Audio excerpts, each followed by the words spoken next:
Alanthea Publishing is proud to present M1, The Black Key, written by Staci Morrison, narrated by Nicholas Boulton.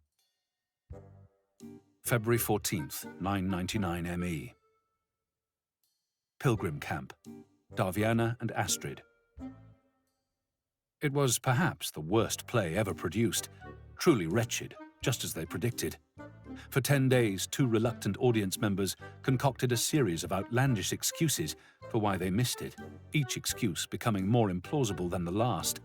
The cockamamie stories and the hilarity they produced were infinitely more entertaining than the play. The evening of the performance, no plausible explanation manifested, so they fidgeted on hard benches and wished it would hurry up and end. "You know she has a moustache, right?" Davianna Ben David whispered out of the side of her mouth, referring to Portia, the self-absorbed lead actress and creator of this monstrosity. Her companion, Astrid Ben Agnor, made an involuntary snort and gave her a sidelong glance. "Shh, don't start." But the corners of Astrid's mouth were trembling, so in a voice-cracking whisper, Davianna added, "And a bit of a beard, too." Astrid began to giggle.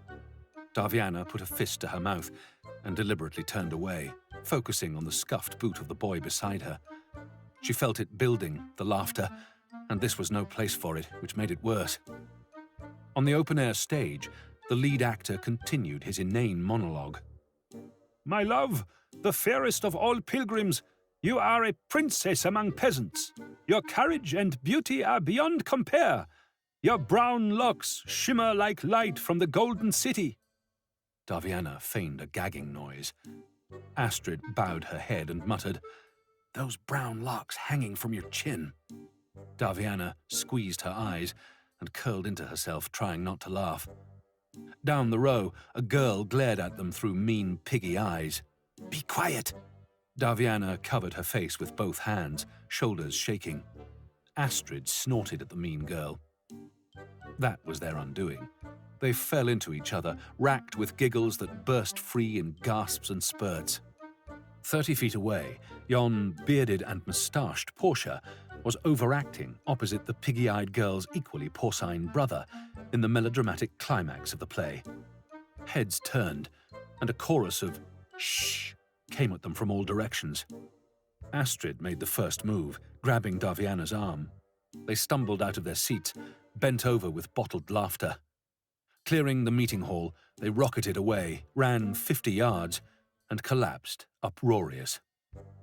To the passers-by, Davianna and Astrid, hanging on each other, locked in hysterical laughter, was nothing unusual. One was rarely seen without the other in their temporary home of Camp Aaron. The camp was in southern Greece, thousands of miles from their Elanthian homeland, a stop along the Pilgrim Road. By decree, all able-bodied adults were commanded once in their lives to travel to the world's capital, the Golden City, to pay homage to the Iron King.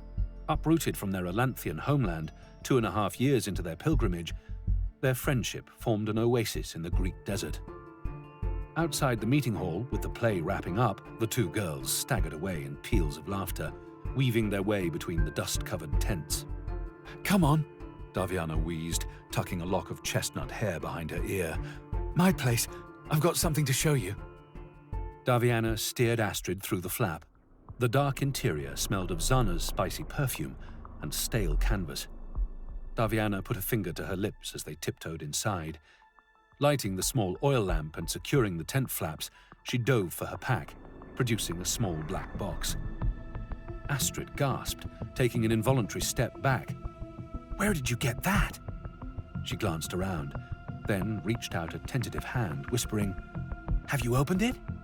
"Without you?" Davianna snorted and shifted her weight. "No, I was scared." Astrid grimaced and withdrew her hand, but her eyes remained transfixed on the black box.